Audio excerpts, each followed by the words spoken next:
Well, Governor Jan Brewer of Arizona is today lashing out over the fact that nearly a dozen foreign countries are now attacking Arizona's immigration law.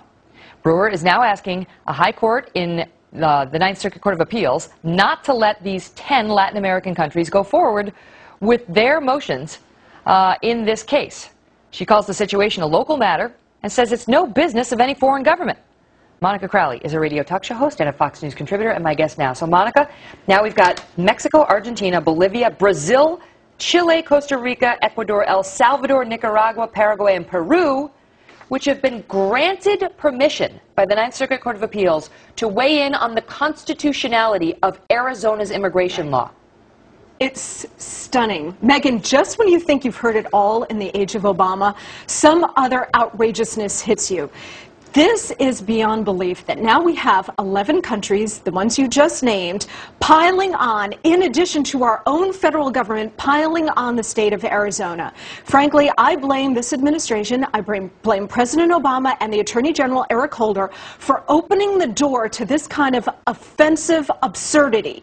They are waging war against the American people. They're waging war against one of our 50 states. And what they have done now is crack the door open for 11 other countries to weigh in against the American people, against the state of Arizona. It is outrageous and it's a violation of American sovereignty. Jan Brewer is scratching her head saying, I don't understand. Why are we looking to Bolivia for its opinion on the constitutionality of an Arizona state law? How is it relevant or helpful to the Ninth Circuit what Costa Rica thinks about our law? How does that in any way help the Ninth Circuit decide? But Monica, there is a split among judges on whether you should A, look to foreign law in deciding cases of constitutional matters, and perhaps B, look to foreign countries for their opinions on the constitutionality of our laws. And I guess the Ninth Circuit, which is a very liberal circuit, feels it's relevant. 2 points about this, Megan. First is, let's take a look at how all of these 11 countries treat their own illegal immigrants, from Mexico to Peru to Bolivia. Not very well. You cross the border illegally into any one of these states, you're going directly to prison. There's no due process in these countries, and now here they are piling on the state of Arizona. It's a violation of our sovereignty. The second point I want to make is that this seems to be a concerted effort on the part of Obama and Holder to do exactly what you just mentioned, Megan, which is open the door to international law, to have international law hold sway over the U.S. Constitution and over the U.S. Code, the U.S. Code of laws in this country. But their argument is, because we know that they are sympathetic to that already, Megan, and this is their opportunity to do it. But they say they have a stake in this because they think that Arizona's immigration law is somehow going to affect citizens coming from south of the border into Arizona and then affect relations between the United States and these countries south of the border. So they want to weigh in to sort of bolster the DOJ's argument that this should be a matter for the feds to decide, and there are international relations at stake as a result of this Arizona law. That's what they're trying to, and the feds supported this motion. I mean, I specifically asked, what did the DOJ say when, you know, Bolivia wanted to weigh in? The DOJ supported it. They consented to having them weigh in because they think it helps their argument. Right. Like I said, every day you wake up under this administration and there's some new craziness coming at you, some new outrage. The fact that our Department of Justice, that we support and pay for as American taxpayers, which, by the way, is the one entity at the federal government level that is supposed to be the champion of the American people in terms of justice, the fact that they are weighing in on the side of these foreign governments is absolutely offensive, and it is absurd. But of course they want that to happen because these foreign governments are supporting the DOJ's position. We looked it up. In Mexico, you mentioned the problems that these governments have themselves. In Mexico, remember when Felipe Calderon came to the United States and sort of lectured us about our laws, including this one back in May of 2010? There have been more than 5,000 drug-related killings in Mexico just since then. We are talking at least 3 dozen people killed per day relating to the drug cartel violence alone. Why? Mexico's got bigger problems to worry about than the Arizona immigration law. That's exactly right. Mexico cannot control their side of the border, Megan. Also, when did we lose sight of the word illegal in any of this conversation? These countries are weighing in against the state of Arizona on the side of the U.S. federal government. But don't they have an interest in doing that? I mean, most of the drugs that come into this country come from south of the border. They have a financial interest in making sure that border stays open. They do. And Arizona, New Mexico, California, Texas, those border states have an interest in saying, wait a minute, we need some backup from the U.S. federal government in terms of the military, in terms of border enforcement.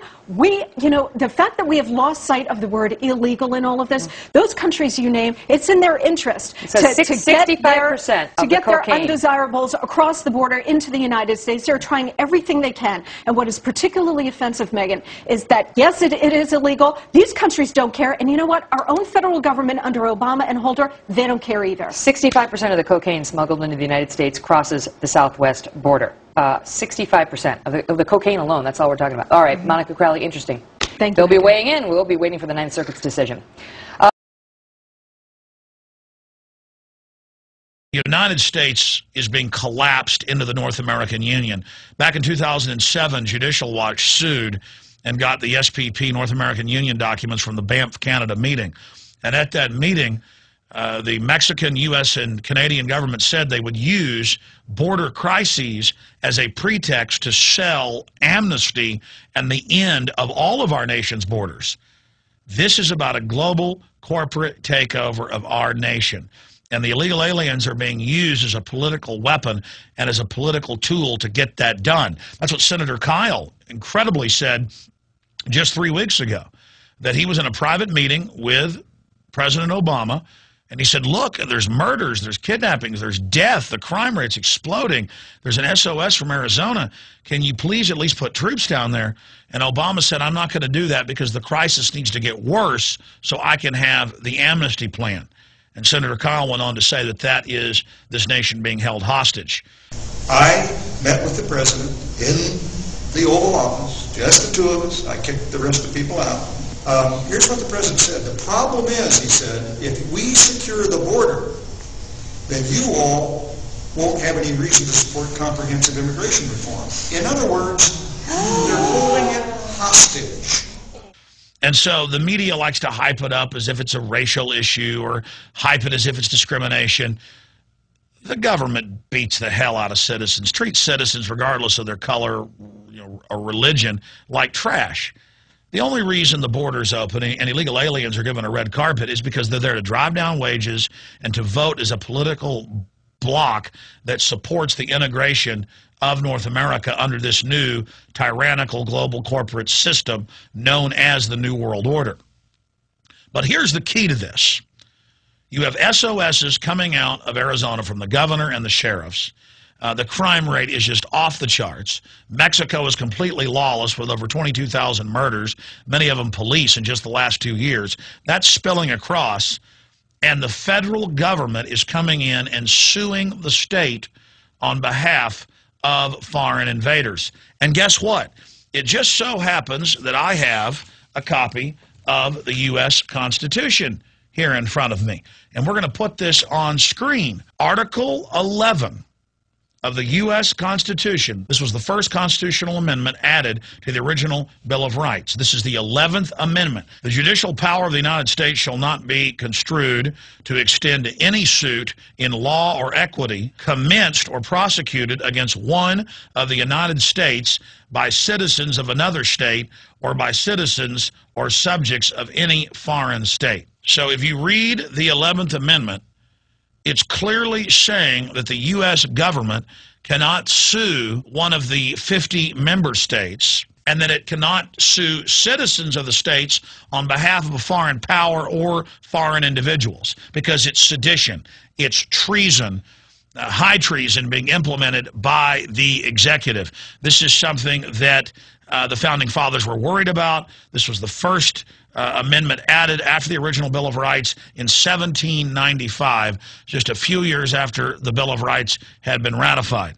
And that was because the states were worried about foreign powers coming in and lobbying and paying off federal officials to basically carry out lawsuits against citizens in the states or against the states. They were worried about globalism, mercantilism that they had at the time, is what they called it. This federal lawsuit against the state of Arizona is illegal and is unconstitutional. And if you don't like the 11th Amendment, throw out the 14th, throw out the 13th, throw out the amendment saying black people aren't slaves, throw out the First Amendment that enshrines freedom of the press and assembly and religion, throw out the Second Amendment that defends our right to defend ourselves, throw out the Fourth Amendment against warrantless search and seizure, throw out the Fifth against self-incrimination, the 10th dealing with state sovereignty and individual sovereignty. The 9th, that deals with the same thing. Oh, wait a minute. They are starting to throw out the First Amendment, and the 4th and the 5th with the Patriot Act and the 10th. And so not only does this federal lawsuit against the state of Arizona violate the 10th Amendment, it clearly violates the 11th Amendment. But more than that, it violates common sense, and it shows that our government has become an enemy of the United States. It has become a special interest group robbing the people. There's one other point that I want to make about this, and I mentioned the sheriffs. We've got a link that we're going to post. We're going to post these links underneath this video here on YouTube. We hope you share it with everyone so they understand what's happening. Mexican drug cartel sends death threats to Arizona County Sheriff Babu. Has declined a personal security detail, but says he's armed and can take care of himself. He's a very brave man, because of those 20+ thousand people killed in the last 2 years in Mexico, thousands and thousands are police and military. And when the Mexican mafia and the drug cartels tell a sheriff that they're planning to kill him, this means they're going to try it. We've had U.S. embassy staff murdered in the last month. We've had U.S. citizens kidnapped on our side of the border. These drug cartels don't play games. And, of course, Obama and the Republicans and the entire treasonous federal government, because remember, Bush was trying all this amnesty as well, they understand that they're involved in treason. They know exactly what they're doing. And also under this video, we're going to post a link to Fox News, where Geraldo has got a Marine Corps colonel admitting that our troops helped grow the opium and helped bring it to market. And so that shows how you've got the drug cartels, the coyotes, the illegal human smugglers, allied with the federal government, because it's also come out in Bloomberg that every major U.S. bank has been caught laundering billions of dollars of drug money, of heroin and cocaine money coming into this country. And so Obama doesn't want this stopped for a lot of reasons. He wants to get amnesty out of it, holding the American people hostage, but he also wants the drug money. That dovetails with another Fox News report, National Guard troops invading neighborhoods to fight drugs. And we have this blurbed up on Infowars.com, and they just calmly announce, Fox Focus, the war on drugs, the National Guard fighting a new battle in a neighborhood near you. So let me get this straight. The National Guard can't be put on the border to help these sheriffs and police and the citizens that are under siege. All of this is happening, and the treacherous globalist federal government won't put troops down there to protect the citizens or to stop the drugs. But it makes perfect sense, because they're growing it in Afghanistan. So the federal government does everything it's barred by law from doing and does nothing they're charged by law to do as their duty. This is high treason. This is the essence of corruption. We have a government growing the drugs in Afghanistan. We have the U.S. banks on record in Bloomberg admitting that they're laundering billions of dollars of drug money knowingly. They won't put the troops on the border, but they're in Illinois, California, New York, and other places where they were first there to fight terrorists, standing around with M16s, acclimating you. Now they're violating federal law in the 1878 Posse Comitatus, because we know this means tyranny, going around door to door fighting drugs. They grow them in Afghanistan, and then they fight them in your neighborhood. This is just training you to have the military oppress you. America is going into classic hardcore tyranny. Wake up to those facts. Stand with Arizona and the other border states. The globalists are bringing in the North American Union. They are collapsing our nation by design. You've been given the facts. What are you going to do about it? If the globalists get away with this, the sky's the limit. This is high treason.